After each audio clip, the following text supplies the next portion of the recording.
Hey guys, how you doing? It's Tom. I was walking along here and it got me to thinking that there is such an overwhelming amount of ignorance in our society. How many times do you talk to someone online, maybe you have a Facebook argument in the comments section, and you bring up facts and they just spew back some emotional argument at you. They don't listen to any of the facts. A prime example of this is with Hillary Clinton. How many people do you know that weren't even willing to look at WikiLeaks, at the Podesta emails, at the DNC leaks, to decide for themselves whether or not Hillary Clinton was corrupt? You see, ignorance isn't not knowing, but it's an unwillingness to learn. And we live in a very ironic time because we have the entire world at our fingertips with the internet. I mean, you could go onto Google, even though they're spying on you, but all right, we'll look past that.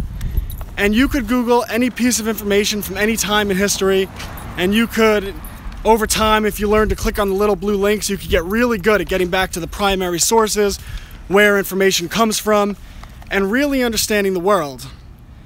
And you could get audiobooks now. You could go onto Amazon.com, type in the name of a book, and right after it write Audible.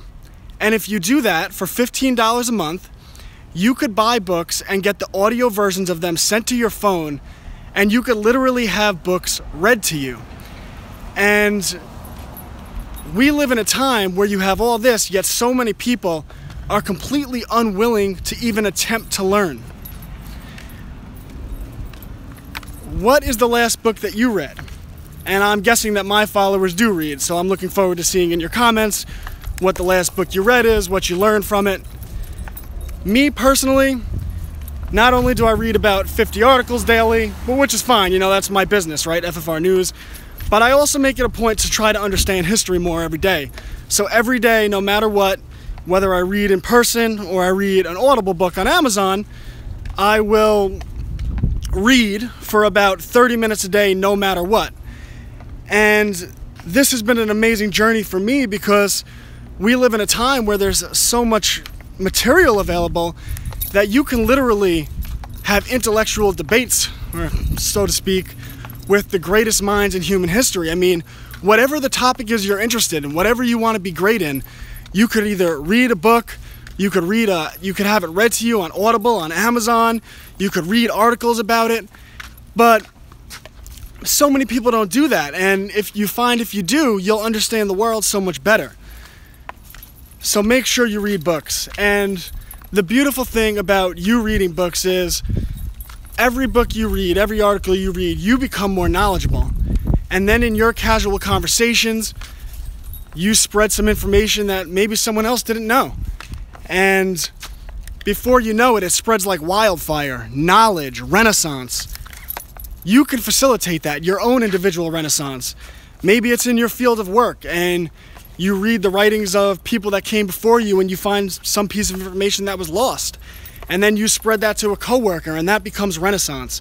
And you could change the world simply by not being ignorant, simply by having a willingness to learn. And then there's another benefit.